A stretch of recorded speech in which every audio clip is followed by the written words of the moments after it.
Huwag mong isipin walang tutulong sa'yo.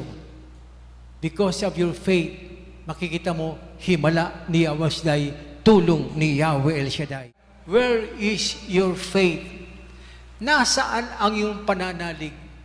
Kapag tayo nasasaktan, kapag tayo mayroong problema, kapag tayo mayroong hirap, use your faith. Kasi sabi ng Hebrews 11:6, for without faith, it is impossible to please God. Nawa? Pero ano man nangyayari, never na iniwan ka ng Diyos. Never. Ang sabi niya sa Acts 1:8, and when the Spirit comes upon you, you shall receive power. Amen? Sabigaw nga kayo ng power, power, power. Minsan pa? Parang walang power eh. Ulit, isa pa. Power, power, power.